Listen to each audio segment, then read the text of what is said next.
সবাইকে সাদর আমন্ত্রণ আমাদের আজকের প্রতিবেদন। আপনাদের মোবাইলের স্ক্রিনে যে ভিডিওটি দেখছেন সেটা দেখে একবার মনে হতেই পারে যে এটা কোনো গ্রাম পাহাড়ের হাসপাতালের চিত্র, কিন্তু বিষয়টা অত্যন্ত মর্মান্তিক। আপনারা যা ভাবছেন তা মোটেই সত্য নয়। এই চিত্রটি হচ্ছে ত্রিপুরার রাজধানী আগরতলার বুকে মাথা উঁচু করে দাঁড়িয়ে থাকা আইজিএম হাসপাতালে আউটডোর বিভাগের চিত্র, যেখানে বাইরের বোর্ডে লেখা আছে সকাল 7টা থেকে বিকেল 4:30 পর্যন্ত চিকিৎসা পরিষেবা দেওয়া হবে। কিন্তু অত্যন্ত পরিতাপের বিষয় হলো যে এই ভিডিও যখন ধারণ করা হচ্ছে তখন সকাল প্রায় 9:30 বাজে, কিন্তু অফিস বাবুরা এখনও অনুপস্থিত। ভাবসাবখানায় এমনটা মনে হচ্ছে যে শ্বশুর বাড়ি যখন ইচ্ছে আসে, যখন ইচ্ছে যাব, কোন দায়িত্ববোধ নেই।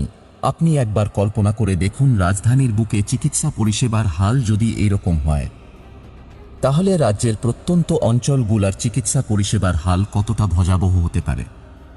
রাজ্যের মুখ্যমন্ত্রী ডাক্তার মানিক সাহা চিকিৎসা পরিষেবার উন্নতির জন্য বিভিন্ন ধরনের প্রচার প্রসার করে যাচ্ছে, কিন্তু উনার নাকের ডগায় এইভাবে গাফিলতা চলছে দিনের পর দিন। এ ব্যাপারে উনি জনগণকে কি জবাব দিবেন? সাধারণ মানুষ সকাল থেকে এসে লাইনে দাঁড়িয়ে থাকে এই আশায়, যেহেতু আইজিএম একটু ভালো চিকিৎসা পাওয়া যাবে, কিন্তু ঘন্টার পর ঘন্টা যখন অপেক্ষা করতে হয় তখন মানুষের মানসিক অবস্থা কোন জায়গায় গিয়ে দাঁড়ায় একবার চিন্তা করুন। তাই আমাদের এই প্রতিবেদনের মাধ্যমে আইজিএম হাসপাতালে আউটডোরের বেহাল চিত্র তুলে ধরার চেষ্টা করলাম।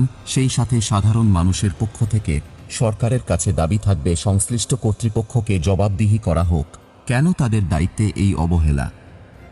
নিজস্ব প্রতিনিধির রিপোর্ট, আর টিভি ত্রিপুরা।